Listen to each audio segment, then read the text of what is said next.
This movie is so good. And Thank it's you. one of the rare franchises that has managed to mature with its audience. How do you want people to embrace this third film? Well, I hope that there's a sense of nostalgia to it. I hope the people that watched the first movie and perhaps grew up with the characters want to see how it all resolves.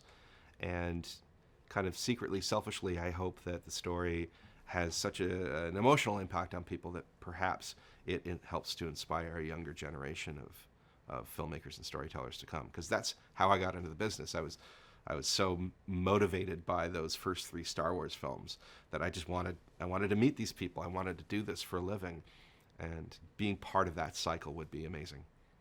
We left Burke a couple years ago. What is it like now? Where are we picking back up? Well, this is a year into Hiccup's reign as chief. He's still a rookie, still learning, but he has fulfilled his dream of creating a Viking dragon utopia. It's overcrowded, it's unsustainable, it's teetering on collapse, but he's happy nonetheless.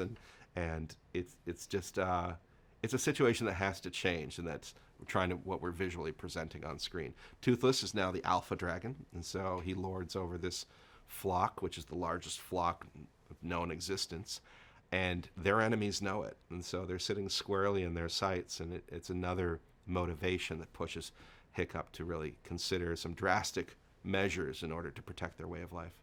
What are you most proud of with this trilogy?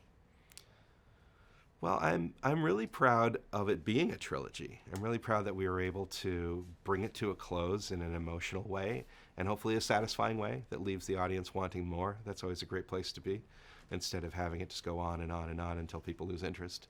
So it's a rare opportunity, and I think we, all 350 of us that have worked on these movies, largely as a family for all three films, have put our hearts and souls into it. And so it's nice to be able to collectively say, hey, well done, and it's a real feather in our caps. But then what is it like to say goodbye and walk away from 350 people in 10 years?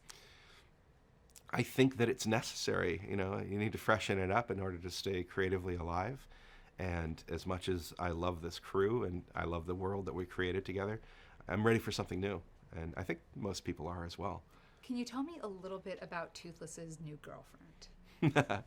Well, Toothless's new girlfriend, the Light Fury, she's a variation of his species. So another subspecies that has her own traits. She's very stealth, and so she has the ability to disappear in plain sight by flying through her own fire blast and heating up her skin to turn mirror-like. So she can disappear against the clouds or the foliage of a forest, whatever it is.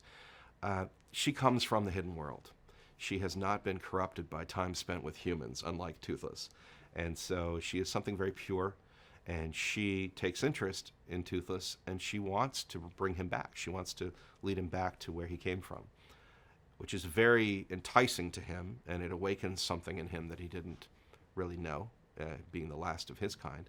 So it's a beautiful courtship, but she does represent an engine of change in Hiccup's life, because she has no intention on moving in with the Vikings, and that kind of represents a tough moment for Hiccup, where he has to really look at himself and say, how much do I love my best friend Toothless? What am I willing to do for him, and what does that leave me with? Hiccup's a guy who has deep insecurity issues. From the time that we met him, he always felt less than. Toothless made him feel important, made him feel consequential. And the departure of Toothless will cause Hiccup to have to really look at himself and say, am I worthy as a human being and a leader on my own?